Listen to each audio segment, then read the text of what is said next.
Welcome to 180 Studios. It's great to be back in this amazing room with the incredible Devon Turnbull sound system, and to kind of continue my residency here.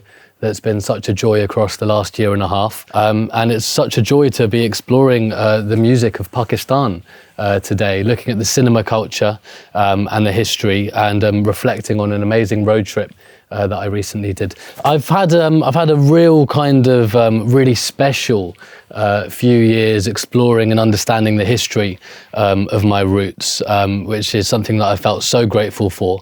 And more recently, I've been able to delve even more deeply into it. And I'm really grateful to have a craft in which I'm able to celebrate that, learn about it, and use spaces like this to really share the stories that in many ways form the backbone to who I am. Today's session is about kind of lacing that identity of being a Londoner that grew up in this city, but also really being quite curious about who I was, not really finding that. I grew up in London with a very happy upbringing. I absolutely loved it, in quite a big family. But one of the things was that we didn't really have many reference points for my roots, for being Pakistani. You know, I remember growing up surrounded by a lot of people that had come from a white background, and when I looked at the arts and I looked at the culture, it was very difficult to see any form of representation in terms of people who looked like me. And that was just something that naturally seeped into who I was. I think, there was an element of my parents wanting to kind of protect me in terms of where I was. So, it was fitting into the environments that I was in, really embracing them. But in terms of being proud to really be from Pakistan with an understanding of the richness of the culture, that was something that was a little bit more difficult to come about by. And I remember growing up in school, and it was only in secondary school that the first person that I really saw within the arts who looked like me was Riz Ahmed. And that wasn't until I was about 18 years old, and I thought, wow, there's someone who's so cool, who's doing poetry and theatre and acting and things that I really aspire to emulate. Yet, that was a really new thing. So it felt like I was breaking down these barriers and figuring out myself without kind of that understanding of the background of who I was. And it all kind of changed, funnily enough, when I was at university. And I was at university in London, and there was an amazing record society where every 2 Wednesdays we kind of took over the basement of this record shop, and we'd be able to come and play records. And that's really where I started to DJ. And as I walked in, there was this fella that had this kind of top hat on, these kind of bright green eyes, very strange voice. And he was a Norwegian guy called Bro, and he ended up kind of becoming like my DJ partner. And we would play every time together, and every 2 weeks we'd always be there together playing these records. And one day he said, do you want to come to my university halls room? I've got all these records. I went on this 3-month trip to India. And I was like, yeah, sure, I'd love that. And so I came over, and he's talking to me about all of these records that he picked up. And I'm about 19 years old. And he said, you need to see my Pakistani selection. And I was like, wait, what? And he was like, I've picked up all of these incredible Pakistani cinema dance floor 45s. And I'm in this room in Broccoli at like 3 a.m. eating this terrible pizza on a Friday night. And this Norwegian guy who I've just met is introducing me to the music from my culture for the first time. And it was a mind-boggling, eye-opening, spirit-enlivening moment where I just thought, wow, this is the beginning of a much longer chapter that I'm so excited to explore. And 8 years later, here we are. I've had the great pleasure of exploring so much of this history through my adult life. And that history and that journey has only deepened in recent times, where I've had the great privilege of going back to Pakistan to actually dig these records, learn about them, find them, protect them, preserve them, and bring them to a space like this. So before we kind of delve into the history, that is the subtext kind of briefly in terms of where I'm positioned within this music. And I'm a bit overwhelmed by the number of records that are on the floor. I don't really know what I'm going to play. Well, I've got a brief idea, but I'm kind of going to go with the flow. And I think today I came in and I laid out all the records on the floor, and I just had an urge to start with this record. This is the incredible composer Sohail Rana, who, by the way, I know I'm going to butcher some pronunciations today. My mum's in the crowd. Last time we did a Pakistani special, she was basically speaking more than me because she was correcting me every few moments. So, mummy, sorry in advance. But if there is anything you do want to say, please contribute. Mummy, how do you pronounce this one? Kabermel. Kebermel. Okay, cool. Yeah, I'm not even going to ask again. Actually, I'm just going to go with it. Kebermel, and this is a record that Sohail Rana put out in 1970, and it was a record that was inspired by the land of Pakistan, with each song being made kind of in reference to this train journey, this train that went through the entire country, and it's a beautiful piece of music. And in October, something that we're going to speak about in more depth, I had the great honour of going on the first full road trip through my motherland, from Karachi, right down in the south, all the way up to the Himalayas for 3 weeks, working on a film that we're currently working on that's going to be exhibited, but can't say anything else about that yet. But I was the first person in my family to ever do a full trip all the way through the country. And one of the first records we put on as we set off from Karachi and drove to the ancient city of Mohenjo-daro was this in the car. And it was an incredible feeling to be playing this beautiful song that I've played on dance floors in sweaty clubs in Deptford, and now to actually be right there in the thick of the land where it all came from. And I really mean it when I say it actually just sounds different when you're there. There are records that I thought I knew so much about, and when you're on the land on which the music was made, it makes so much more sense. And it was very emotional and really beautiful. I'm going to let two songs play out here. So Soul Sitar, followed by Harvest Time. And I'm just going to read the description before I play it. For Soul Sitar, Sohail Rana has written, "It is soul, soul everywhere, with souls thumping, heads rolling frenziedly, and arms thrashing hysterically. Here, the sitar tries to add a bit of tenderness, a bit of feeling, and heart to the soul." It's a great dance floor tune, that one. And Harvest Time, he writes, "Harvest Time, in the land of the 5 rivers, Punch Arb is a brisk scene, full of activity, exuberance, and festivity, with the winnowing fans of the women folk providing rhythm to the notes of fulfillment of their men at work." Poetically written. So yeah, we'll let these two songs play out.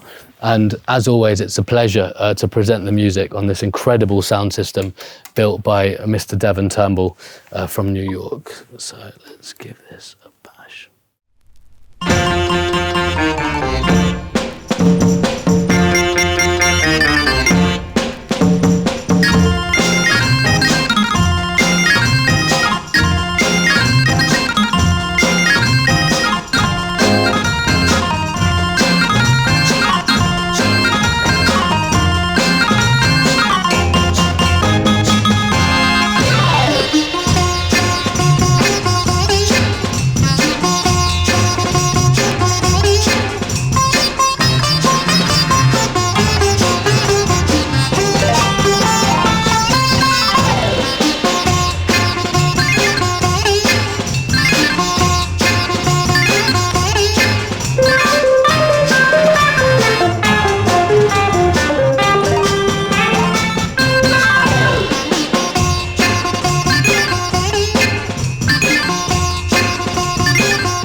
into harvest time.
Beautiful sounds of Sohail Rana, Kebrimel, amazing record. It kind of goes through all the different emotions, that one. You've got the beautiful, enchanting, slightly more introspective sounds that are beautiful to relax to. And you've got that heavier, more intense, beautiful kind of dance floor energy that's also so reflective of his sound. And he was such a versatile composer. He's still alive, apparently. And this is the interesting thing when I kind of explore the history of so much of this. I love speaking to my family about it. My dad came over from Karachi to Birmingham when he was 12 years old, and he spoke to me about the fact that he ended up going to Loughborough University, and he said that he saw Sohail Rana perform back in the day, in the 70s, as part of kind of one of the university societies in Birmingham, in Loughborough. I couldn't believe that. So, when I think of all of these incredible people, Nahid Akhtar, who we're going to come on to because she's my favourite singer in amongst all of this music, she's still around as well. And actually, the last time I did a Pakistani listening session, I did say, if there's anyone that does know her, please let me know. And then this one girl said that she knew her, and then she started emailing me, and we had all these emails, and then she was like, sorry, I don't think I can actually sort it out. And she broke my heart, actually, because I honestly, I thought I was onto the Nahid Akhtar interview, which is actually, so if anyone here has got the plug, please do let me know. We will get there eventually. She's really young. So that kind of period of being at university and finding out this entire, wall of sound that existed that I just did not know about, essentially set me up to really go and explore this. And the music that really enchanted me, that I ended up learning about, is the music that's I'd say historically the hardest to pinpoint, and the music that's been, for want of a better phrase, the most erased from the history. And the music that's still very much there and that is spoken about is the devotional love music, such as the Sufi poetry that's been such a pillar historically to South Asian music. The ghazal music and these incredible singers like Mehdi Hasan, who sings so beautifully, and people like Ustad Bade Fateh Ali Khan and Nusrat Fateh Ali Khan and that entire dynasty. All of those music and the traditional folkloric sounds are still very much archived. But the music that excited me the most initially, and still, to be honest, the music that excites me the most, is the music that's also the most mysterious and the hardest to kind of find because of this history. And that music is essentially everything that you're seeing here on the floor. As far as the 45s are concerned, all the 7-inch records. And these are records that essentially came from the cinema movement. And Pakistan formed itself, it kind of gained its independence in 1947. And being a new country, one of the things that was really important for the population was to find this sense of identity, find this sense of pride in a way that didn't feel too heavy and didn't feel too burdening after so much suffering and so much trauma, where people saw things amongst their families that still to this day they struggle to speak about. And like a lot of eras and countries and cultures that go through such feelings, the arts came along and offered a space for people to relaxedly express themselves. We recently did a reggae special here, and I spoke about the role of Lovers Rock. Lovers Rock being the subculture that formed in the 70s and allowed young black people in England a place to just get together and enjoy the music without being burdened by the political nature of the roots music that had come out of this suffering and was so crucial to people's expression. But there comes a point where people just want something slightly more relaxed to connect to. And this is a very similar thing in terms of the late 50s in Pakistan. And so the film started at the beginning of the 50s, and there wasn't much infrastructure, and there wasn't much equipment. And all of a sudden, the cinemas, more and more cinemas were opening. People and bigger audiences were coming to watch these films. And the storylines were developing. And suddenly, Lahore became the absolute hub for this culture. And suddenly Pakistan became one of the most important cinema industries in the world. So anyway, this record, right? I remember I came across this record when I was at university, and it was on YouTube. And this was the record that really got me spinning out about Pakistani music. And I remember just kind of really wanting to buy it. And I'd just gotten into buying records and vinyl culture. And I remember online this was £60, which is a lot of money. But back then, especially when you're 19 years old and you've just started collecting records and you're new to this addiction, it's a lot of money, but you're thinking about it. And I'll never forget the day that I got given my first radio show on Worldwide FM by Giles Peterson. That was the biggest dream come true for me ever. And I was in my university halls, and I was in bed, and I remember just thinking, and I didn't tell anyone actually, because I was like, I'm not going to tell anyone. I told a couple of mates, and I told my mum that it's happening until it got announced properly. And so I remember being in bed, and I was like, do you know what? I might check how much that record is and if it's still around, and maybe get myself it as a present. And I ended up going online, and it was about £60. There was one available in the world, and I just thought, I've got to do this. I've got to buy this. I'll never forget this. And I ended up buying it. And so I've got 2 copies, because when I was in Karachi a couple of years ago, I found this other one. And so this record, for me, symbolises my initial love of the culture, but it also, for me, captures and reflects the most incredible music that has ever come out of this era. And it's my favourite collaboration. It's an amazing producer called M. Ashraf, whose productions are unbelievable. And, you know, even exploring his music in a modern dance floor context, looking at house music, looking at Latin music, looking at techno music, his arrangements are still completely unrivaled and unbelievable. And he had a really interesting approach to his art. And we'll speak about the relationship between cinema and music more specifically soon. But, you know, he'd be composing these soundtracks for films, but his approach was, I only want to work with 4 different singers. And he had a few, and his favourite singer to work with was Nahid Akhtar, who is here, actually. This is Nahid Akhtar. So she's my favourite singer. She's my favourite singer in the whole of Pakistani music. Nobody else really comes, I mean, a few people come close, but nobody topples her off the throne for me. And this, I'll never forget this, because this was the first ever Pakistani record that I bought, and it's still my favourite one to play on the dance floor. And I always love taking this. I've had the great pleasure and fortune of playing on dance floors across the world over the last couple of years. And for me, it's so important that when I do that, I do my best to reflect as many different identities and cultures as I can through the dance floor. Because often, you know, when you go over to somewhere like Australia, which I had the pleasure of doing just over a year ago, and I remember I was playing in Sydney and I was supporting Bad Bad Not Good, and it was in this huge theatre. It was called the Enmore Theatre or something. And it was the one gig on that tour where the sound crew were not great. They were just not very helpful. And I remember the sound check didn't go well. And I just thought, and I was like, guys, like, can we do that again? And they were like, no, like, we've got to have our dinner break. And you know, I also was like, I wasn't totally confident. I was like, you know, I'm supporting a band that I've idolized. All right, fine, maybe it will be fine. And I was doing the show, and during the show, one of the turntables stops working, and there are about 2,000 people in front of me looking at me, and I'm as that turntable stops working, I'm telling the story about this record and what it represents. And in Australia, there's a big Pakistani population, but similarly within the arts, there's not much representation, and there's certain ideas about certain demographics of people, which we've seen more recently as well, that prevail. So actually sharing these stories of, that celebrate a culture, sharing these stories that are positive and positively reflect a country and a culture and a sound. And through music, one of the most universal things that can touch everybody. I remember saying this anecdote and then putting the record down, and as I played it, the turntable just didn't work, and I felt so embarrassed. And thankfully, I always ask for a microphone when I DJ, so I just had to get on the mic, and I was like, guys, I'm so sorry, this turntable stopped working. Do you mind if I just do the rest of the set with one turntable? And then this crowd were unbelievable. They roared with support, gave me so much love.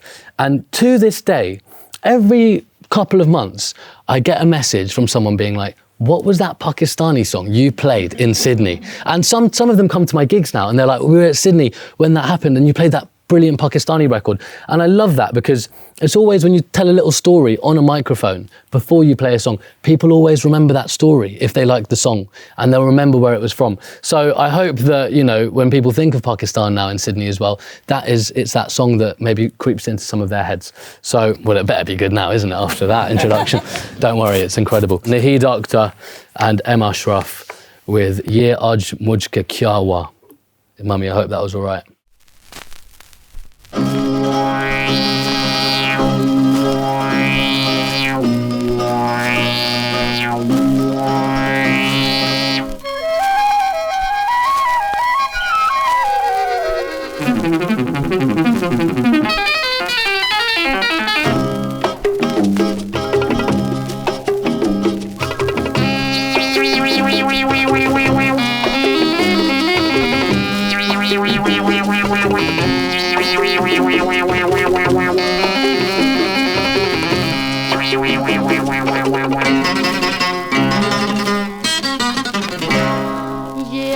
मुझको क्या हुआ लरा लरा लरा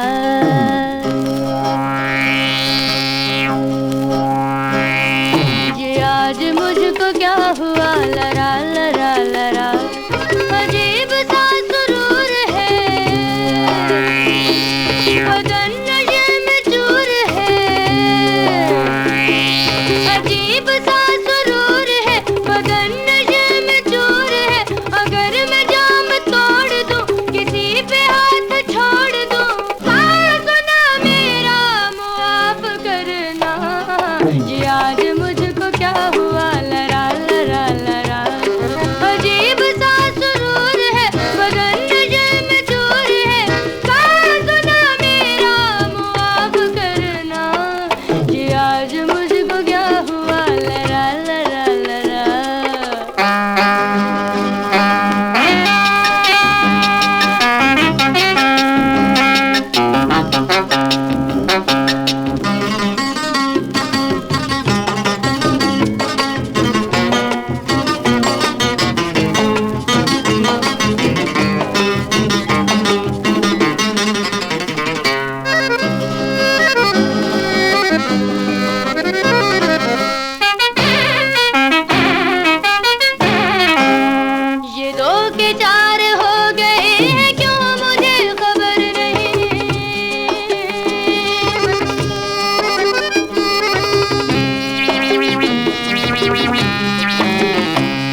जुबान लड़खड़ा गई ये होश ही नहीं रहा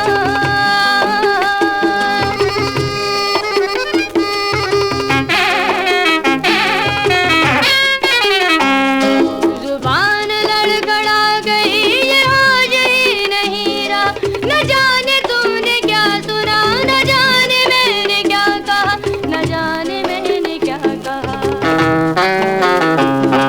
ना आज मुझको टोकना ना मेरी राह रोकना मैं जो करूं वो करने दो कोई मरे तो मरने दो सुना मेरा मुआफ करना ये आज मुझको क्या हुआ लरा लरा लरा अजीब सा सुरूर है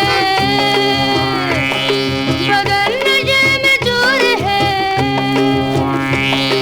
अजीब सा सुरूर है बदन नशे में चूर है अगर मैं जाम तोड़ दूं किसी पे हाथ छोड़ दूं सुना मेरा मुआफ करना We've done so many different themes now across the last year and a half, but in many ways, I think this one is the most unique because I think it is, I can almost safely say that I don't know if there's anybody else in London or in this country that has all of these records because of the mystical, the precarious element of the history and just kind of how forgotten this period has been and how undigitized a lot of this music has been, and the fact that it only really exists in scarce form in an analog format, and that brings me to the place that I found a lot of these places and a lot of these records. And when I was about 19, 20 years old, I ended up obviously doing some research to find out, you know, who's selling these. And of course, there's the great website Discogs, which it always comes back to, which is the vinyl website of the world that has essentially listed pretty much every record that's ever been created. Obviously not every single one, but it's incredibly impressive. Every time I find the most rogue record from a random era in the middle of nowhere, you look on Discogs, even if they're non-available, somebody has listed it. And it's really impressive for Pakistani music. There hasn't been a single Pakistani record I've looked up that's not been listed there. And you can always find out when it was recorded and who wrote it and who sings on it and what film it was from, if it was from a soundtrack. And there was this one seller who kept popping up, and I just thought, okay, we need to try and pin down whoever this is.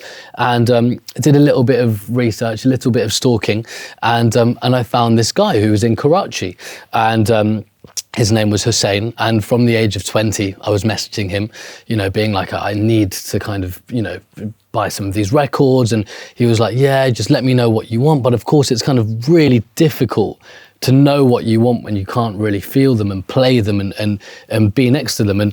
And so eventually, about 2 and a bit years ago, I was going to Karachi, going back home, back to the motherland for the first time since I was 18. And it was an incredibly emotional feeling going back there. I felt like it was the first time that I was going with this, you know, renewed sense of pride and understanding of who I was, this deep curiosity and excitement about my culture, and also this wonderful responsibility that my craft affords me the opportunity to share these stories. So therefore, I have a responsibility to share them. Otherwise, they won't be shared because I care. And so I was most excited to kind of go to this record shop. And I remember on this evening, I was, you know, kind of coordinated, and my mum was like, you know, what area is this in? It was in what, Patel Para, is that the name? And then you were like, no, don't go there. And I was like, no, I've got to go there. And then my little sister was, oh, you guys were going for a dinner with, was it Pfizer Carla? And then you were getting annoyed at me that I wasn't coming, but I needed to go to this record shop. And so anyway, kind of, we had, you know, because my grandparents are in Pakistan, they're a little bit elderly. So at the home, we've got our friend Sabir, who helps drive us around whenever we're there and get groceries and stuff. So I'd pinched him for the evening. So I think that's what really annoyed them, is that they were stranded. And so me and Sabir went off to the record shop, and we ended up kind of in this bustling little area, and we got down to the bottom of this staircase, and it was like this clay building, and it was kind of dark, and there were children running around playing cricket, tea being made, like these spices in the air, this kind of smoke with like grilled meat smoke, just classic Karachi business where every sense is being stimulated in the most amazing way. And we're there, and Sabir was like, mate, I don't know where you've really taken us. It's like, it's a little bit strange around here. Are you sure that this guy's coming? And I was like, yeah, he's coming. And suddenly this guy comes down these stairs and kind of whisks around, and he was like, hello, like, are you Haseeb? And I was like, yeah, Hussein, a pleasure to meet you. And he ends up saying, come up, and we go up 8 flights of stairs of this old clay-like building, and we get to the top, and he opens this wooden door, and I literally felt like I was going to collapse. And I walked in, and suddenly before my eyes are just 3 rooms, and then eventually 3 hours in he presented a 4th room that just happened to be there, I don't know where it was before. All of this music, and I'm not talking about hundreds of records, I'm not talking about thousands of records, I'm talking about tens of thousands of records from every era of Pakistani music, from ghazal music and Sufi music, but to the cinema music. And I ended up going in, and he was like, would you like a karak chai, which is like, you know, the sweet kind of milky tea, which I get very addicted to when I'm there, and it's amazing. In fact, on the radio I was saying today, why is there no karak chai in London? It's ridiculous. Dixie Chicken, Stoke Newington, have a sign outside saying karak chai served here, and you go in and they admit when you go in as a brown person that it's not karak chai. But who are they trying to fool? Ridiculous. Anyway, Dixie Chicken, Stoke Newington getting a mention in the Pakistani special. Wasn't expecting that. So yeah, anyway, go in, and then this little boy comes up and brings us a cup of tea, and I end up just sitting in and sitting down. I remember Sabir just being like, wow, I've never in my life seen a place like this. And it was just a cave of complete magic. But like, I've got these goosebumps going down my face as I even recall this feeling, because it was just like, I was like, there's too much for me to do here. Like, I just need to settle down. And I spent about 6.5 hours that evening in that shop, going through all of these records and essentially deepening my knowledge tenfold of the music of this culture that I'd kind of just, you know, scuttled over through YouTube. And suddenly we were getting deep, and it was amazing.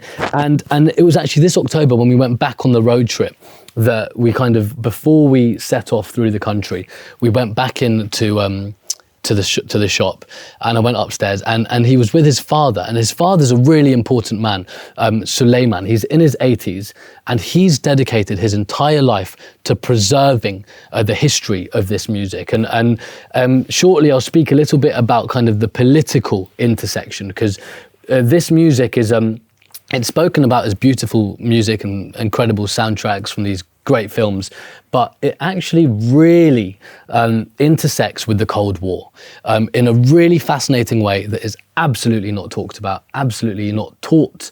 And I was in my studio last night I was in one of those holes where you're reading, but it's all going in and you're kind of taking it in.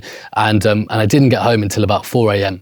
And I was on the radio at 10 a.m. today, but it's just been a great musical 24 hours for me. But I'm really excited to share some of that. But before that, we need to play a record by one of the greatest singers, many would say the greatest Pakistani singer of all time, Miss Noor Jahan, who, and I found this in October in his place, and this is a copy of her first ever album, the original pressing, first ever pressing of the memorable songs of Melody Queen, is what they called it, and it's a beautiful artwork as well. And Noor Jahan was essentially known as the queen of Pakistani music, and her influence was measured by the fact that when she passed away at her funeral in Karachi in 2000, over 400,000 people came Can you imagine capacity, like hitting capacity after a couple of hundred and then suddenly 400? And I'm sure they had more capacity than that, but unbelievable. And apparently it was one of the most emotional days in the country's history. She was very much the soundtrack to those early cinema years from the 50s onwards. And very interestingly, in 1951, Noor Jahan directed a film in Pakistan called Chanwe, becoming the first ever woman to direct a film in Pakistani history, which was amazing, doing that in 1951 and really paving the way for so many who came after. And one of the really beautiful things and important things to consider when looking at this entire scene and looking at the artwork as well, is this was a culture and an era that was driven by women. From the protagonists in the films, to the singers who sung on the soundtracks, to even the directors. And even in terms of the actual quality of the music, for me, the Pakistani music, it sounds the best with the female vocalists who sing on these records more so than kind of the nasally male vocals. It just doesn't go as well with the music. And it's so important to consider that in the context of what came afterwards, and also in the understanding of how we absorb the idea of Pakistan in this day and age in the West. Really appreciating that in 1951 Noor Jahan was directing this film, and the effect that this was having on the society was incredibly positive, really broadening the liberal pulse of the way in which people interacted, and really changing the way in which people's roles were viewed. This is a record that I picked up on the trip in October, and it's Noor Jahan on one side and Naheed Akhtar on the other side, which is incredible. This actually got pressed in the 70s, and it's produced by the Tuffo brothers, who were these brothers that came out of Lahore and really brought this incredible psychedelic touch to the music. I mean, actually, when you listen to some of these records, the role of the electric guitar and these fuzz pedals and almost like the Beatles Hendrix element does seep into the Pakistani music. And there's a great record over there, Folk Tunes of Pakistan on the Latin American beat, which maybe we'll listen to in a bit, which is amazing. And I thought I'd know it all by now, but I'm so blown away. Also, this is like another incredible record. I love the film Quadrophenia, which is set in Brighton in 1980, and it's about the mods and the rockers. And I love the mods. I think I'm very much a mod. And I found this Pakistani record called The Mods Present Folk Instrumentals of Pakistan. I lost my marbles. He overcharged me so much for this record because he saw how much I was excited about it. And look at these fellas at the back. And this is them kind of, doing the little shoot on the instruments that they are playing. And I love the artwork. I bought a couple of those as well. But that's amazing. We could do this all night.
that's the amazing Noor Jahan with a wonderful song that was produced by the Tafo brothers, a slightly more relaxed and reflective piece of music there from a film that was called Jinai Kira, which came out in Pakistan, of course. And yeah, really beautiful artwork. I mean, you know, to actually have, of course, you can see some of these don't have the artwork, but a number of them do.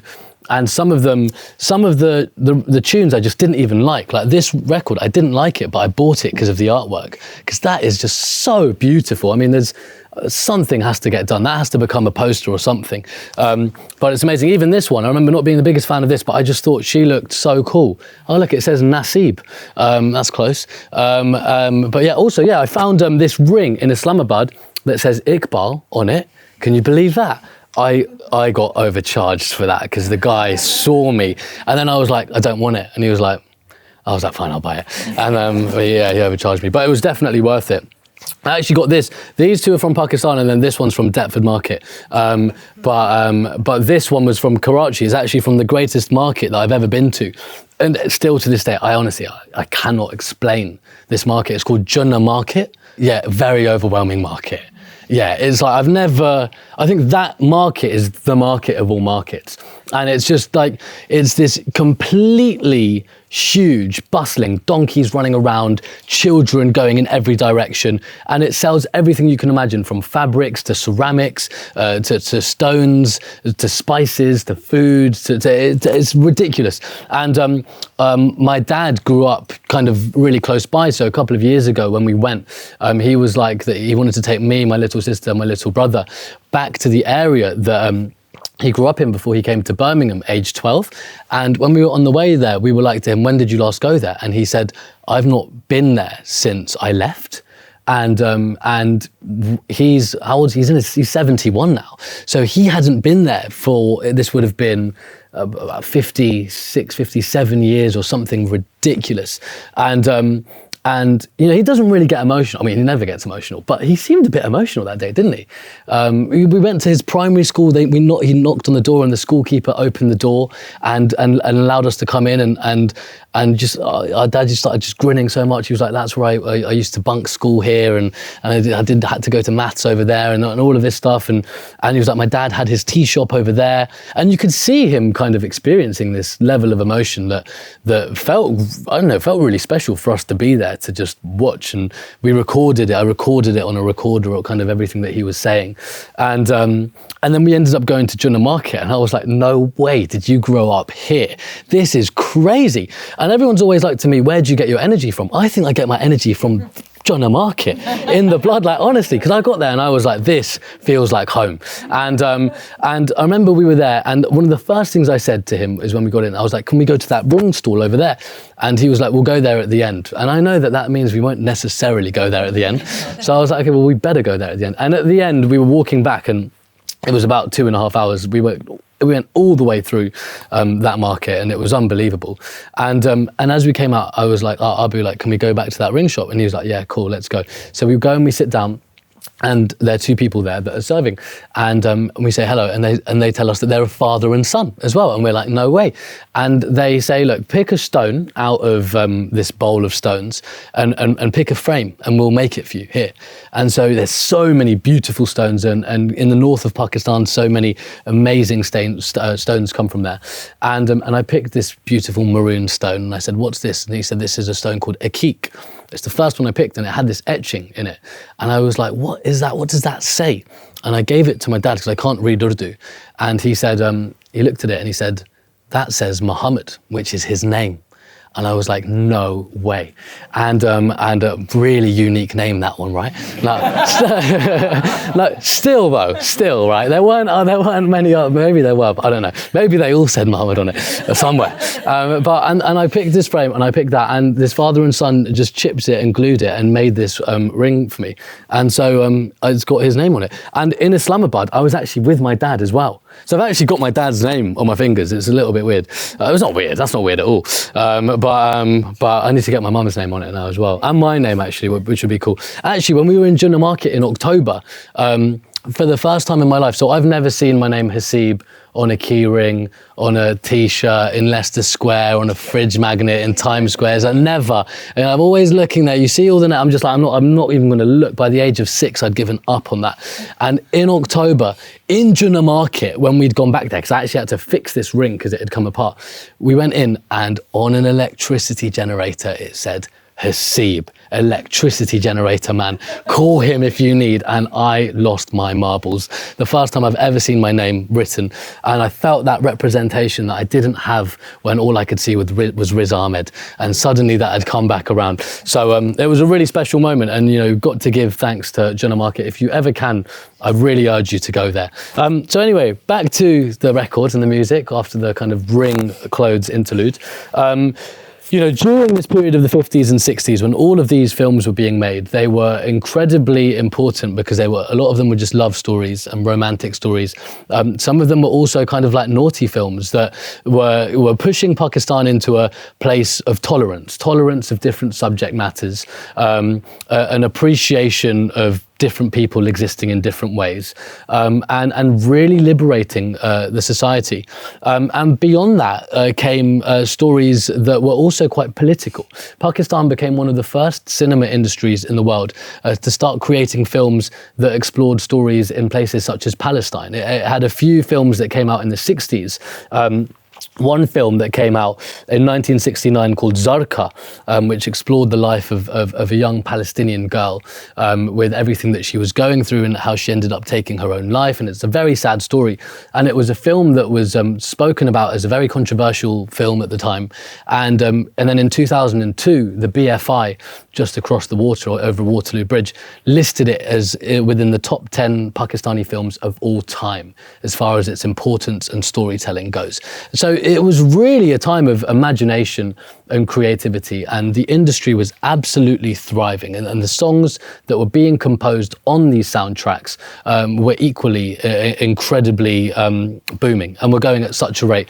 And in 1970, it's unbelievable. By 1970, the desire for film in Pakistan was so big that Pakistan became the 4th biggest cinema industry in the world, the 4th biggest producer of feature films in 1970, behind America, the UK and France. And it was putting out over 100 blockbuster films a year in the cinemas that were getting huge runs. And suddenly the music that was coming with it had this budget to be pressed on vinyl that allowed it to kind of be made at such a rate. Now this was happening, crucially, it's so important to remember, during the Cold War, during a period where the Americans and the Soviets were looking at trying to exert their influence on different parts of the world. And as the cinema industry was really thriving, the society was actually becoming incredibly liberal. People were dressing however they want. Anyone could go out. Like we said earlier, the people that were really leading this movement as well were women. So women had these rights that felt very different to the Pakistan that I grew up hearing about. So to study and learn about this history was so fascinating to me, because this is something that has been so kept from me. In terms of, you know, storytelling and the media and the education system and the ways in which we hear about the past. And in 1977, there was a big shift at the peak of the industry. At that time, the Americans ended up financing a military coup in which they put into power a man called General Zia al-Haq.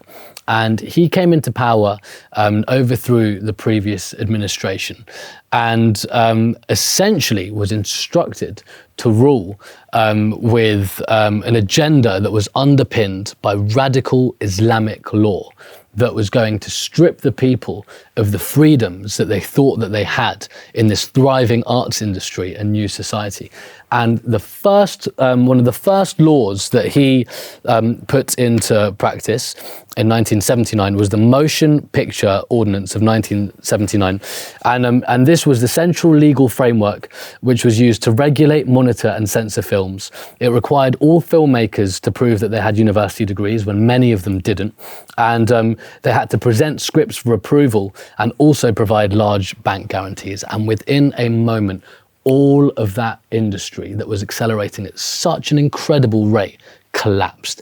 And with that, changed the attitudes towards artists, once so respected, appreciated, and so central to this society, and suddenly now outcasts, controversial figures that didn't quite fit in. And with them went these composers and went these singers who no longer could find the work that was driving them for decades. It was in 1979 that this shift ended up coming in, and these kind of different governing policies came through.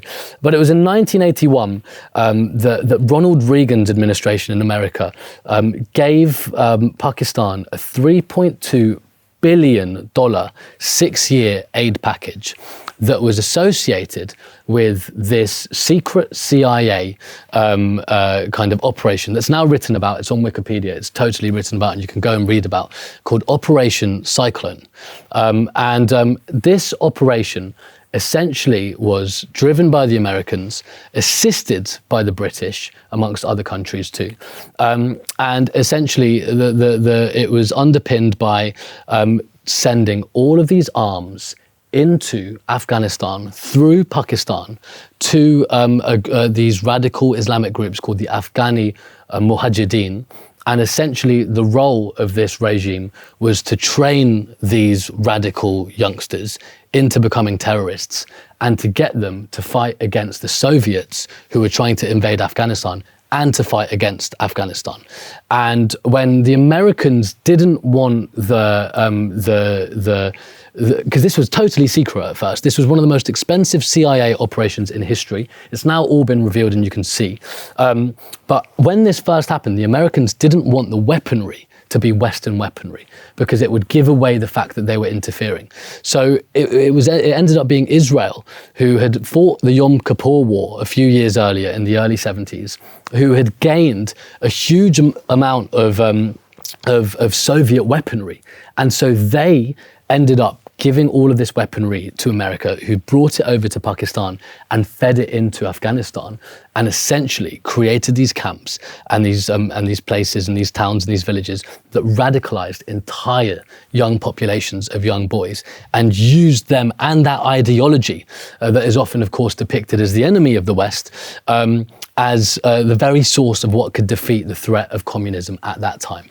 And in 1981, they actually hosted the leaders of these groups in the Oval Office for people to see. And, you know, I just couldn't believe it when I was reading this, because it was from these groups that the Taliban was formed. And I grew up always thinking that that was the enemy of the West, and that was the issue with Islam, and that was the issue with Afghanistan and Pakistan. But it's really interesting to understand that in the context of this. And then you might think, well, what's the significance of that being spoken about in the cinema music special? Well, because the cinema music that was thriving is the very antithesis to that regime being allowed to prevail and succeed. They needed to quash the arts industry. They needed to strip the expression of the people, of the directors, of the artists, of the writers, of the singers, who were creating these stories, that were painting these pictures and ideas in the heads of the people that occupied the land, in thinking that this is a world of freedom. And they needed to quash that. They needed to censor these ideas in order for this regime to succeed. And that's exactly what they did. And that is why with that went all of the cinema records, and no more were ever pressed. And so many of the records that existed in Pakistan were thrown away because there was no more value associated with them. Instead, there was trauma and pain. And so when I went to Hussein and Suleiman's flat and I went through all of this stuff, it's with that historical context that these records are so much more than just music. They are emotional pieces of resistance that represented a time that has been erased from the culture of this country. And as someone who's from London and in the arts and always going to as many exhibitions as I can go to and listening to as many radio shows as I can and watching as many documentaries and trying to absorb all the stories that I care about, nobody has ever told this story remotely in my life. So for me to really be able to go there, to pick apart these pieces and form these connections and really recognize this beautiful era of sound and culture and expression that has been lost through that, and this changing of attitudes towards youngsters, towards women that has come through that, and the depiction that has kind of manifested itself as in the West as me growing up here in London across the last 27 years, seeing and feeling this sense of shame and confusion about my identity, you know, it's incredibly sad that all of that has been kept from me. So, you know, I think that these stories are so important to piece together. And I think that the music and the culture and the politics and the history are inextricably entwined.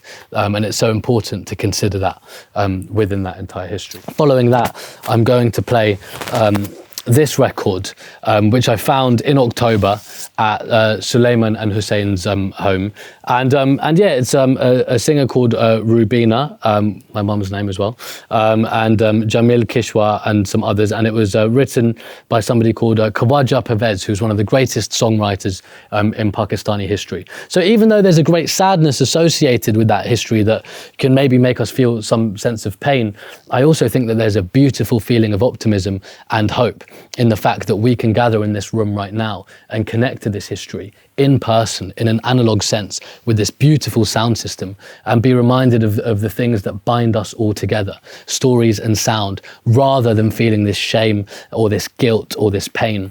You know, we need to act upon it at a time where there's so much division, and find that common ground and move forwards with optimism.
जीना है जीना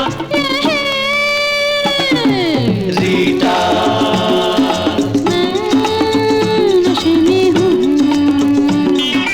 रीटा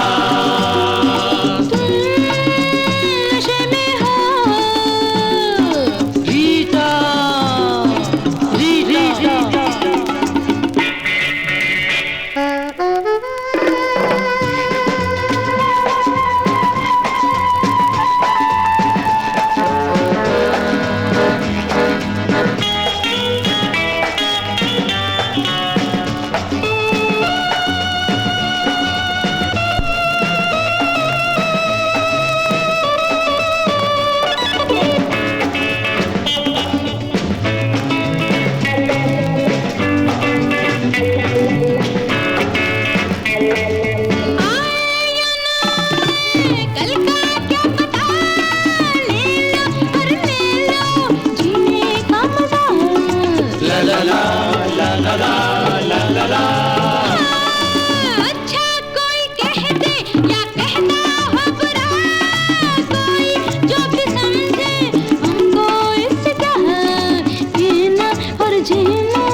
जीना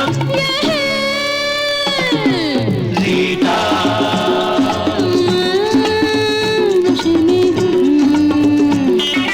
Rita Rita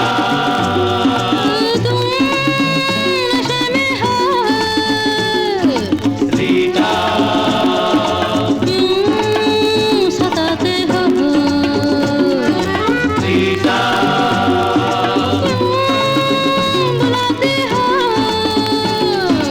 Rita Rita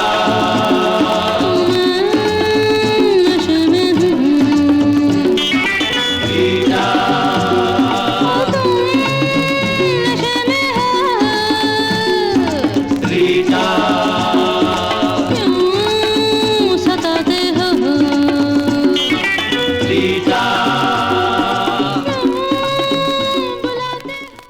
Lovely piece of music there, produced by a man called Robin Ghosh, who was another really important composer within this history. And one of the things that you end up seeing is that within every kind of piece of music and every film is there would be the filmmaker, there would be the musical composer, and there would be the singer. And often with the low budgets and the equipment that they had, when they'd be shooting these scenes that would be really animated, often kind of frenetic scenes of movement and energy, the musicians would have an opportunity to stand next to the actors that would be filming a scene. They'd be able to watch it once, and they would actually record their music in response to the scene a few moments later. So that is where so much of that energy and that spark comes from. When I listen to these songs, I really do feel that pulse of Pakistan and that energy and excitement and sensory stimulation from the country among it. Should we play the Mods record? Yeah, you guys were dying for that, weren't you? This one's amazing as well. It's kind of slightly off the cinema thing, but it was during the same time. And yeah, these guys were cool. So Aziz is on drums, Feroz is on the rhythm, Muhammad is on organ, Rehman is on bass, and Kareem is on the lead. The lead what though? They should have said that, because I don't think there's any singing on this. So yeah, this is an interesting way of just kind of appreciating kind of the Western influence and that rocky psychedelic element that was entering this sound.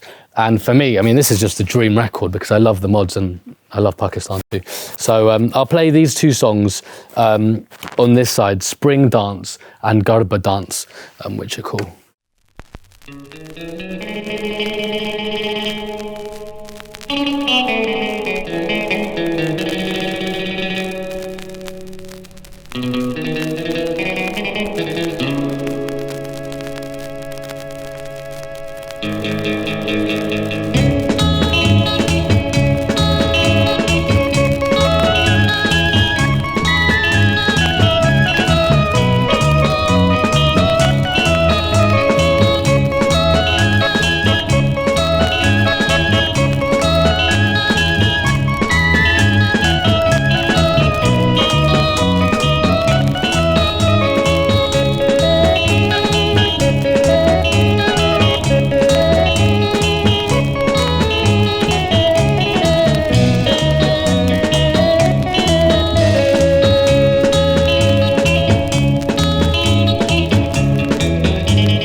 into the next tune.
Amazing. That's such a beautiful record, isn't it? Yeah, just beautiful instrumental music. And it was really amazing to listen to that online in the car when we were driving all the way through the country. And it was, yeah, it was a very exciting expedition, really, because I was totally in charge, which was great. But my mum didn't like that at all. She was calling every single day. It was me and my friend who were going, and my friend was filming for this piece of film that we're working on at the moment that's going to be a really special project. And I'd essentially crafted this entire map of where I wanted to go, starting in Karachi, right at the southern on the southern coast, and essentially working our way up all the way to the Himalayas, and finishing in Naltar Valley, which is about 50 miles from the China border, and kind of going up all the way through. So, you know, I think I was the first person in my family to ever kind of embark on something like this. So I could also understand why my parents were like a little bit nervous, because, you know, nobody has really done this before, but I felt incredibly confident and totally up for it. And and the most beautiful thing about going on an adventure like this and wanting to stop off in these places was this incredible thing of the fact that none of it has really been written about. There wasn't travel diaries online about going to Azad Kashmir as a Londoner. And when I told my parents that I wanted to go there, they were like, you are absolutely not going to Azad Kashmir. And I said, yeah, sure at first, but I knew that I was going to find a way to get there. And we had Sabir who was driving us, and we were on our way up. And the first stop that we did was at Mohenjo-daro, which is the most ancient city in the Indus civilization and one of the oldest cities in the world. It was built in 3000 BC, between 3000 and 2500 BC. It had a population of about 40,000 people, and was one of the most advanced cities of its time, back with the ancient Egyptians. It was the first city to have a proper grid-like street system. It was the first ever city to develop a sewage system as well. And one of the first cities to really be able to move water through wells all across it. And we went there, and we left at about 8 a.m. in Karachi, and kind of as we were driving through the country, we basically realized we have to get there before sunset, otherwise we're not going to see it. And we arrived just as the sun was going down. And remember, we walked in and nobody was there. This is the thing that completely baffled me. One of the oldest cities in the world, and nobody was there, but it was also amazing. We had it all to ourselves, and we had a tour guide who took us in, and he said, yeah, what you can literally see, this is the part of it that is 5,000 years old. These bricks are 5,000 years old. And then he looked at me, he's like, do you want to hold the 5,000-year-old brick? And I was like, are you joking? Obviously I do. And so he gave me it and I held it. It was so heavy. It was this massive brick. And I was like, how am I just allowed to hold this? He was like, Pakistan, isn't it? I was like, this is the other side of it, but I'll take it. And so I just kind of held it. I gave it back to him and he just put it back down and he was like, yeah, let's keep walking around. And it was this incredibly exciting spiritual experience. And that night, we were planning to stop in a city called Multan and the next day go over to Lahore. Me and my friend got back in the car, and Sabir, our friend who was driving, he was a little bit he was in a bit of a bad mood. And I was like, Sabir, what's going on? And he was like, they've called the local police and they've told them that foreigners are here. And so now they want to escort us. And I was like, are you joking? And then suddenly he's like, look, and we drive out, and then there's police cars in front of us, and they're like, you can't go to Multan tonight. We're going to take you to a city of Sukkar, which is a city that it says on this actually, mad. And I was like, I really don't want to do that because we've got an itinerary. Can we just tell the police that we're not up for that? And he was like, that's not how it really works here. And then, right, so we had an issue with Sabir because he loves KFC. So whenever he could, he would be like, we're going to stop at KFC. But we'd come from London and we obviously didn't want to eat KFC. We wanted to have the nahari boti, the aloo masala and the chicken tikka legs. And we'd already had a bit of that. And so we're in there and he was like, don't worry, I've just told them to drive to KFC Sukkar. And we were like, Sabir, mate, like we're not going to KFC. Anyway, next thing you know, we end up in KFC in Sukkar. My mum is creasing right now. And I have to buy these silly police officers KFC. And it's just completely absurd. Then we end up in this hotel that we get taken to. And then, we're having a cup of tea, me and my friend, at the end of the evening before we go. Look, 3 tables down, and the police officers are eating their chicken biryani, smoking some cigarettes and drinking some tea. And it was just like, this is ridiculous. And then anyway, the next day we went and we got back on the road and we continued towards Multan. And then we ended up stopping in a city called Bahawalpur. And then I get a call from my dad saying, you can't go any further. And I was like, what do you mean? And he was like, apparently there are these protests where these kind of groups are locking off certain cities. So when they're protesting about stuff there, they don't kind of walk through the streets with a few placards. They come in their cars and their vans and their tractors and they block off the entire city. That's a proper protest, right? Disruption. And the causes, I think it was kind of admirable causes, but it was just slightly inconvenient for us. And so we kept kind of getting put back. And I remember us being in Bahawalpur, and really we needed to be in Lahore that night to continue up. And Sabir was kind of being a little bit tricky about it. And then at one moment, this kind of energy entered him. And he was like, what, should we just drive to Lahore all night long? And I was like, yeah. And I was like, don't know where this has come from, but we've got to strike while the iron's hot. And he was like, let's do it. And we just started driving. And we all got quite delirious on that drive. I remember we listened to too much music. So we didn't know what, he was loving the music, by the way, that we were playing. But we were driving, and in the middle of the night, I remember we get to this part of the motorway and this warden is on the road, and he says, and we look in front of him, and all 3 lanes, there are tractors and you can't go any more forward. And he says, you can't do it. And then we're like, well, what on earth do we do now? We're in the middle of nowhere. We're in between 2 cities. And suddenly Sabir is like, look at that bus over there. And this bus that's on there goes across the motorway and starts driving down on the opposite side of the motorway in the slow lane. But there's still traffic coming that way, and expecting these cars to kind of see them and then go into the other lanes. And Sabir was like, that's a local, we must follow them. And I was like, I kind of like this energy from Sabir actually, even though this is totally bonkers. And we went over and we started driving. And honestly, this was the scariest drive of my life, which actually ended up getting trumped later this trip by now the scariest trip. So this is now the second scariest trip of drive of my life. But we were driving, and honestly, he was going so fast, and there were these buses coming towards us, and it was about 3 a.m. and he's smashing on the horn, and they're just going out, and me and my friend were just holding to each other, and we were playing a Terza song of her first EP, and that one moment there was just silence, and she just goes, I know you'll survive. And we just go, thank you so much, Terza. Like, I will never disassociate that song from that moment. Terza and Multan are now totally entwined. And anyway, we ended up getting through, and we ended up getting on that final front towards Lahore. Against all odds, it was complete chaos. And just before we fall asleep in the car, I remember putting on Louis Theroux interviews Nick Kyrgios, and Sabir absolutely hated that. He said, I don't know who these people are, I don't know what they're talking about, tennis, what's the difference between the Wimbledon and the Australian Open? And I was like, I love Louis Theroux and I love Nick Kyrgios. But we actually fell asleep to that, so we left him with that. And I'll never forget the next moment. And the next moment was my friend Uli, he elbowed me in the car and I was sleeping.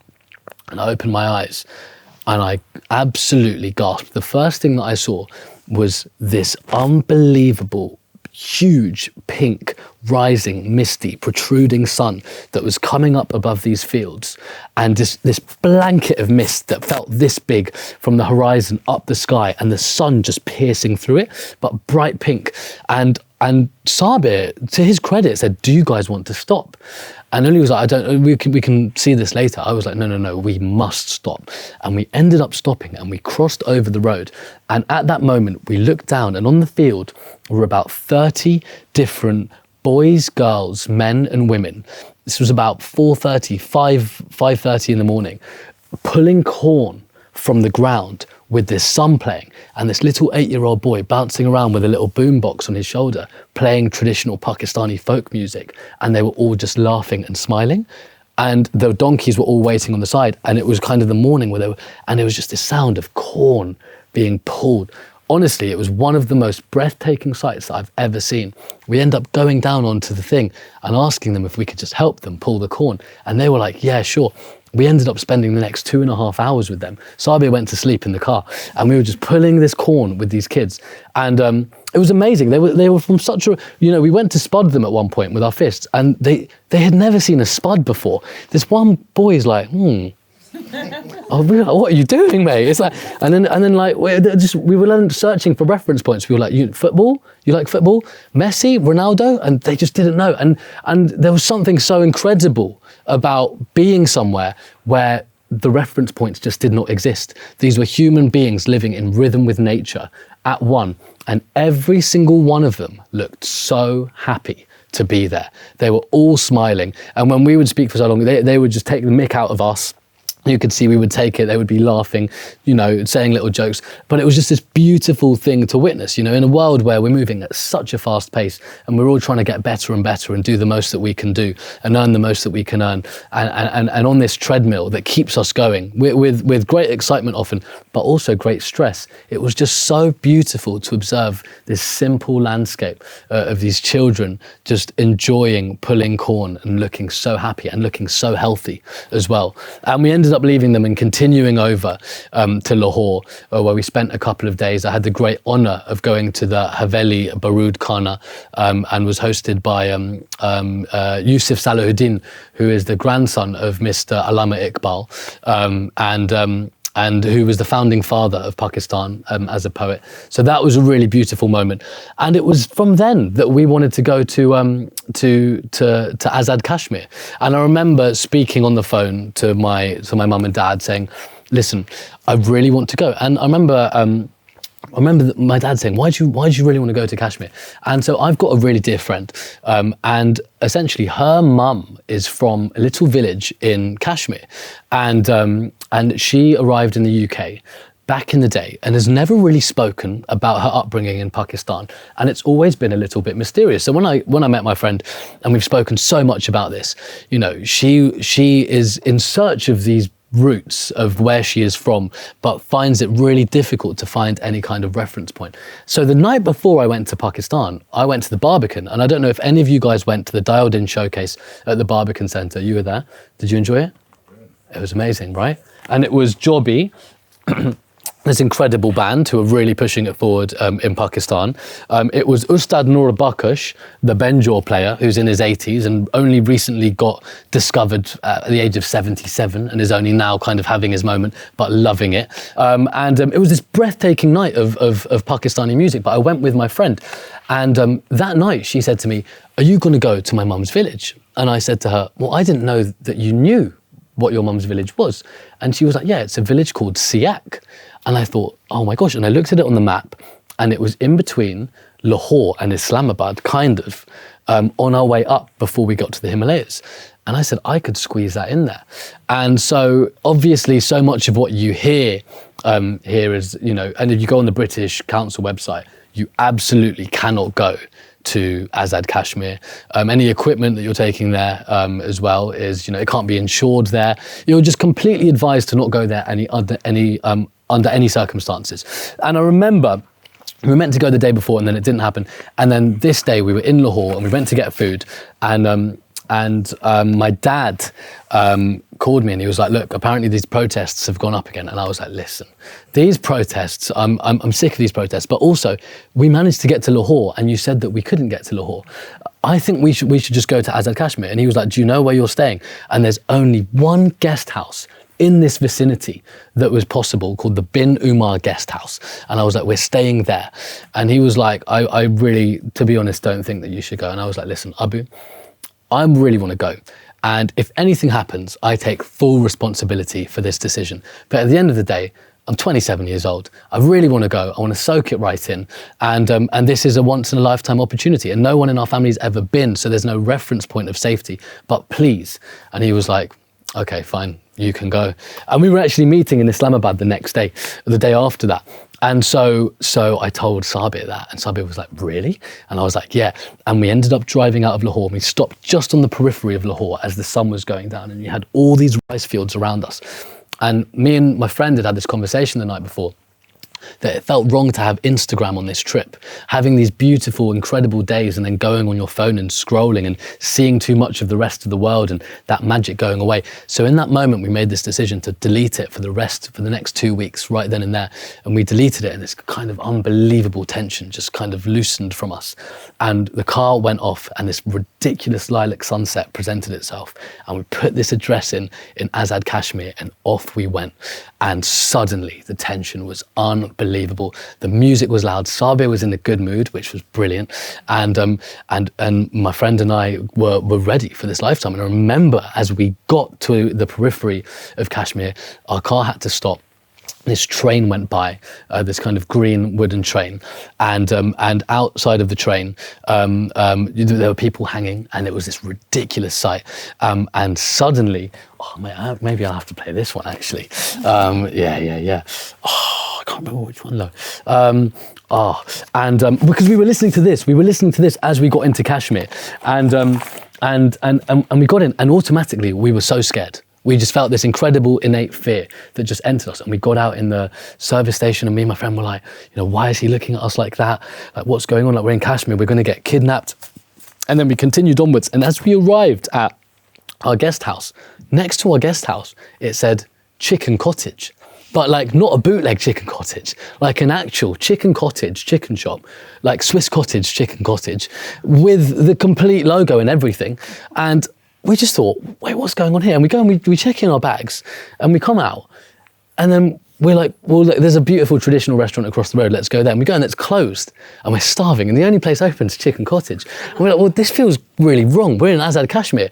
And then we look at each other, and we're like, Chicken Cottage in Kashmir would be quite jokes, actually. Let's give it a bash. So we go in, right? But then we're also just really quite scared. And we don't really want to reveal that we're English for whatever reason. We just don't want to. We just think we've got to be really Pakistani here. And so we go in, and so we walk in, and then they're like, in order to, what would you like? And we're standing there quite scared, being like, And they're looking at us, and they start all talking. Then the customers are like, what's wrong with these guys? And we're like, And then I'm like, And my friend's like, And then we're like, And then we just go out. And then literally the whole restaurant's looking at us, being like, what is wrong with these two fellas? We go running into the guest house. We're like, what do we do? Like, this is such a scary situation. And we go over to the guy who runs the guest house, and we're like, what's the situation? Like, is it safe around here? He's like, yeah, it's really safe. And we're like, there's an English chicken shop here. Like, why is it there? He was like, oh, you're in an area where we have a huge amount of English people. We're like, what? What do you mean? He was like, yeah, back in the 60s, the British created one of the biggest rivers in the world called the Mongol Dam, and they flooded a number of villages, and essentially they gave visas to so many people in the surrounding villages to go over to come and live there. So many of them have holiday homes here, and the people that started Chicken Cottage opened one here. And we were like, no way. And we roll back in, and we're like, yes, fellas, how's it going? And they're like, what would you like? And we're like, 5 chicken wings meal, please. And we sit down, and we end up having this wonderful evening of conversation with them. And it's ridiculous. And then the next morning we get up, and we go out, and actually now I need to play this, because this is what we were listening to when we did this. I'll tell you what, I'm gonna play it as I tell the story, radio style. Is that all right? This is Ustad Noor Bakhsh. So we played this on this drive, and we headed over to Siak, which is the village where my friend's mother's from. And as we drove, we put this music on. And this was the moment Sabir lost it at this record. He absolutely loved it. And we were going around this dam, and the sun was shining. And because this dam's been there for 60 years, the trees were growing through the water. I'd never seen anything like that. It was unbelievable. And we stop in this this little city, Diyalpur, turn that down a touch. Unbelievable though, right? Anyway, we stopped in this place called Dadial, I think it was. And we get out, and there are all these kind of guys that are knocking about, and they're in their full black shalwar kameez, and they've got these like Gucci glasses and these Shambhala bracelets, and they're puffing cigarettes. And I was like to Uli, they look so British. And we go over to them, and we're like, Assalamu alaikum, kya hal hai? And he's like, what are you talking about, mate? I'm from Brum. And we're like, what? We're like, yeah, it's wedding season, mate. And it was like, and then suddenly all of these Brummies appear, and we're in amongst, and we were like, we're in Azad, Kashmir, the place that we thought was the rootsiest. And here we are around the most British people. And we continued over to the village of Siak, the most random pit stop on this trip. And as we arrived, the car stopped, and these 8 children came to the car and told us to come. Beautiful energy, lovely children with such curious eyes. And they came to us, and they were like, come, what would you like? And I really wanted a chai. And they were like, come, we're going to take you to get a chai. The population of this village, 2,000 people, where my friend's mother is from, where my friend is from. And in fact, her sister is coming to the second session, so she'll be here. Oh my gosh, that's going to be incredible. She doesn't even know this story, by the way, as well. And so we ended up walking around, and I start speaking to some of the guys that are here, and they sit us down, and they start saying, I have family in Dewsbury. And we're like, really? And then family in Halifax. And a couple of these cities, small cities and towns, keep getting mentioned. And suddenly the connection between that part of the geography of England and this random village in Pakistan in the middle of nowhere that nobody I know personally has ever been to, and the connection with my friend was one of the most beautiful days. And it was so wonderful that Sabir went and did his thing, my friend Uli went to go and do his thing, and I just had a moment to write a little bit in my notebook and take it all in.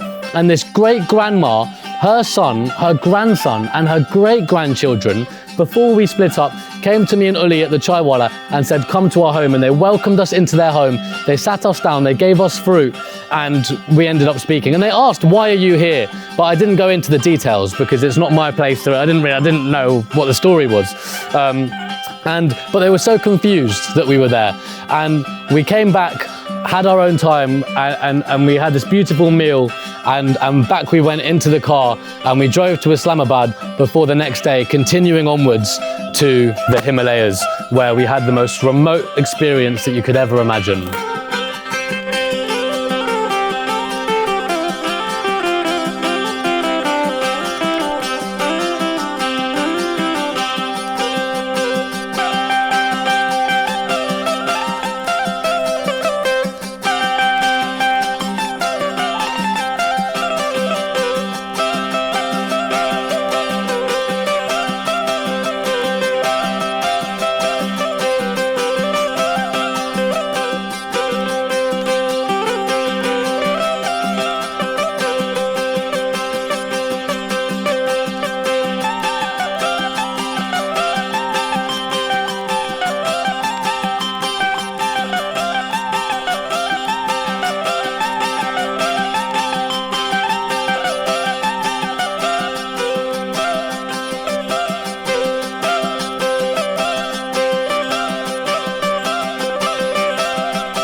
This is this record. Ustad Noor Baksh, he's about 80 years old and he's still playing. And if you can see him live, really recommend that you do go and see him live. It's one of the most extraordinary energies that I've ever observed. Just before we finish up, to quickly run you through, we got to Islamabad and we met my dad. We had a bit of an issue on the drive there, but I'll save that story for the autobiography, which will come in hopefully many decades' time. My mum was like, don't tell any stories that's going to make you seem really naughty. I'll make sure I don't tell that one. But yeah, that's if you catch me in a private context, I'll tell you. It's a crazy story though, and it taught me about another side of Pakistani culture, which was great.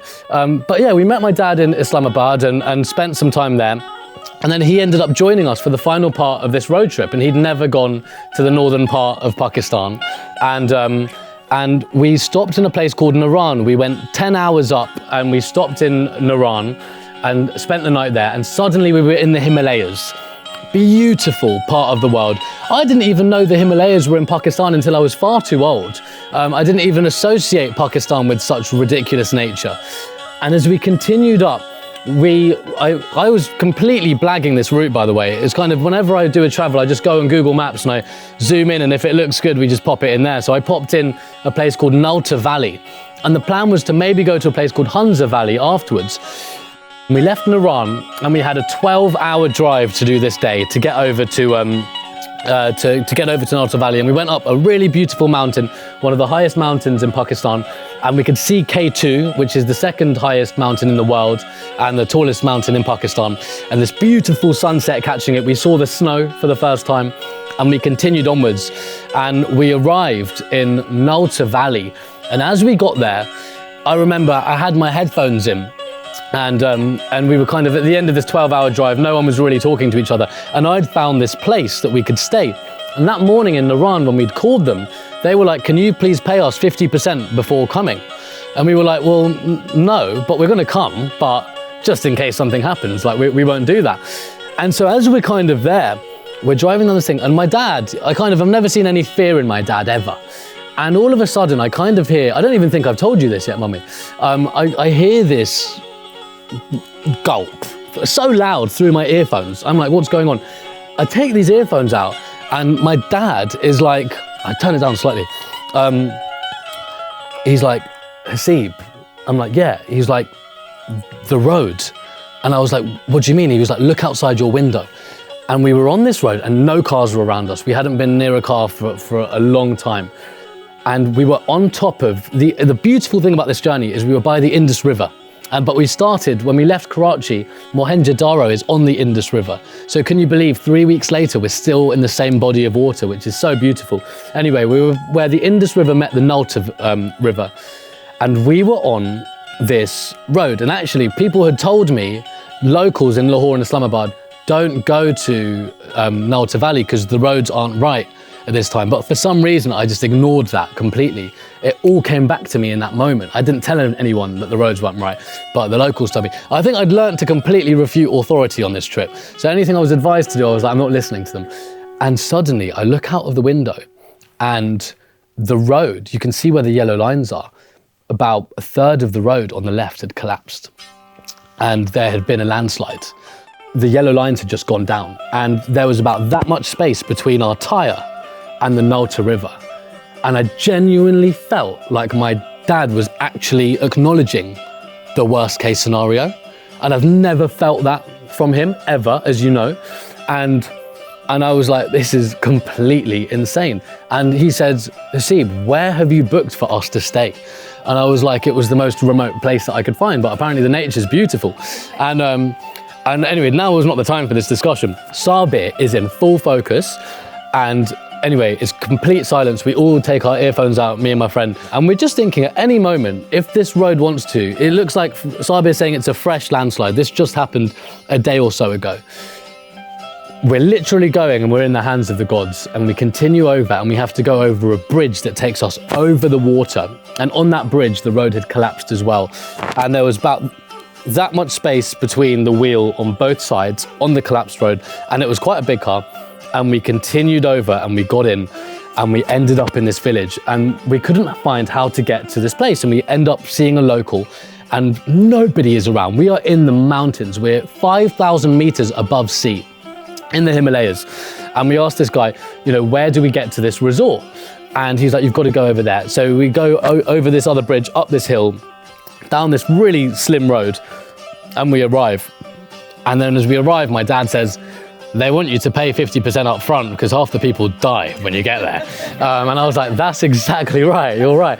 And we arrive and we go in and we say, and it's a beautiful, I need to remember the name of this so I can tell you guys, this is the most incredible place that I've stayed in my life. And we go in and they've got all these beautiful wooden and aluminium huts that they've made that have got timber on the inside, and it's all amongst the trees. So they didn't cut down any trees in the making of this resort, and they've put these huts in between all the trees, but you couldn't see anything in the night apart from all of the stars that looked beautiful.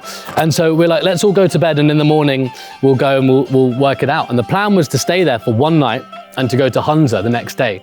And I went to bed that night being like, we did not do that journey and almost die to go to Hunza the next day, because you've got to go back off that road. It's the only road in and out. So we might well be dying in a few days, but let that not be tomorrow, And so we woke up the next morning and I opened this hut door and I was blown away by what I saw.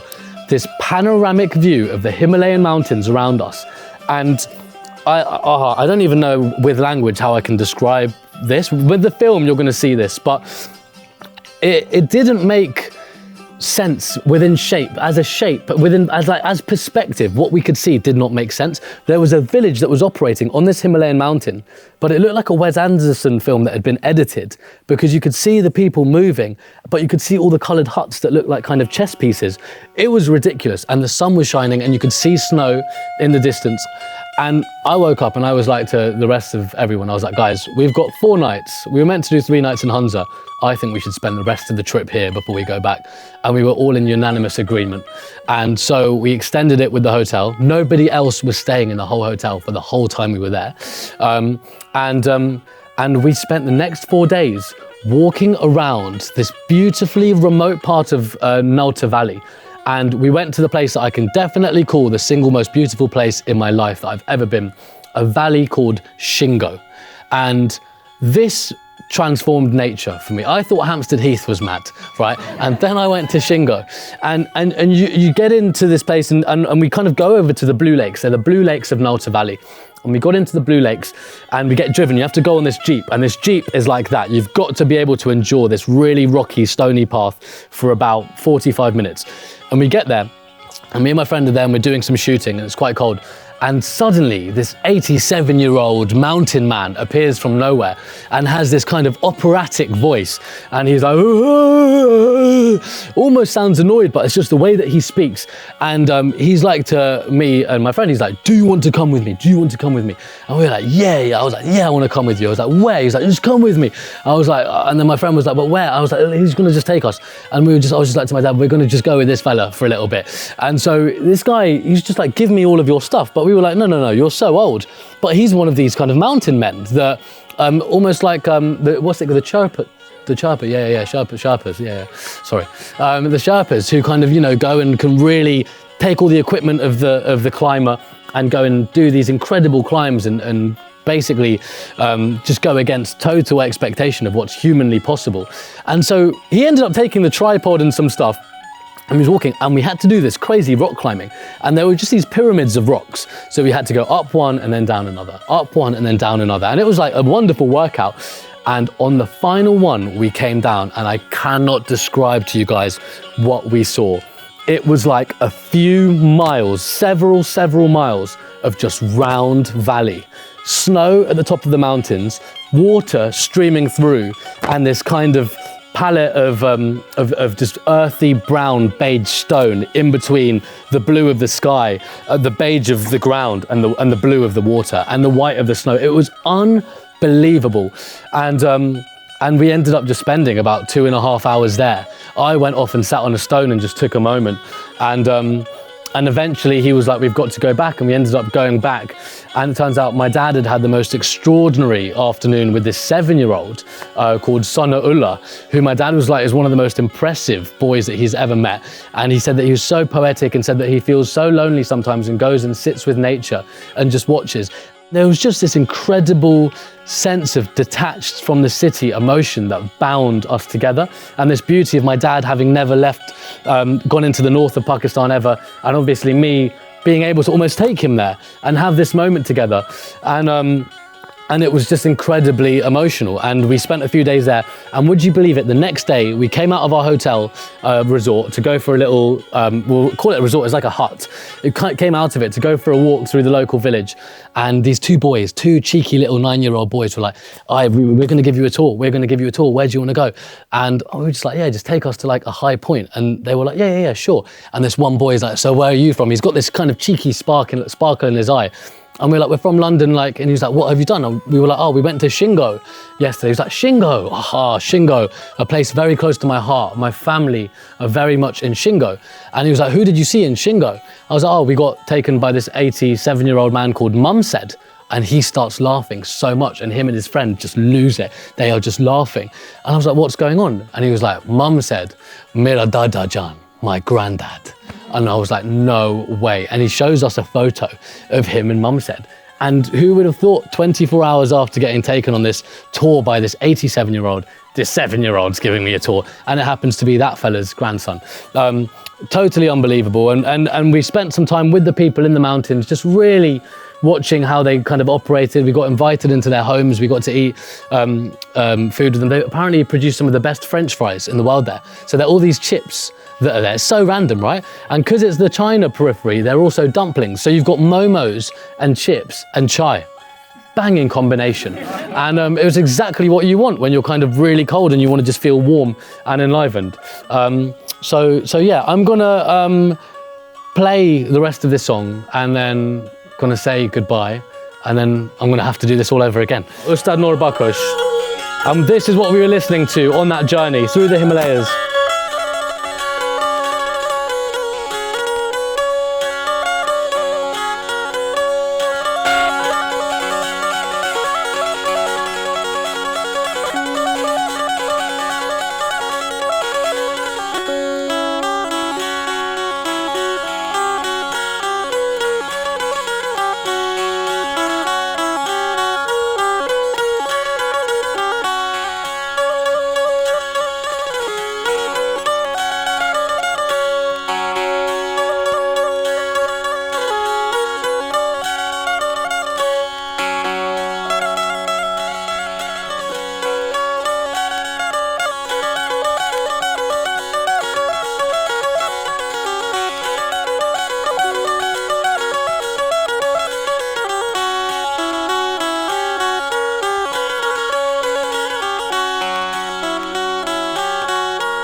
What a piece of music. Are you joking? That sounds unbelievable on this sound system.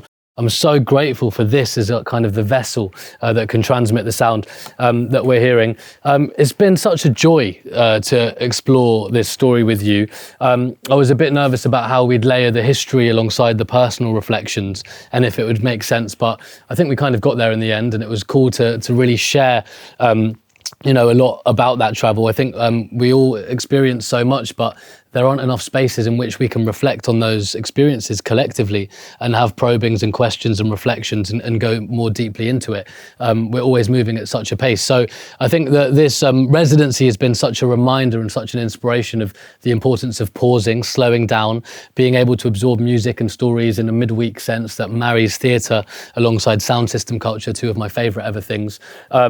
I'm really grateful to 180 Studios as ever. This is number 45 of this residency. That's over 90 hours we've had in this room, which is amazing. Thank you to Alex, who has supported this from the very beginning.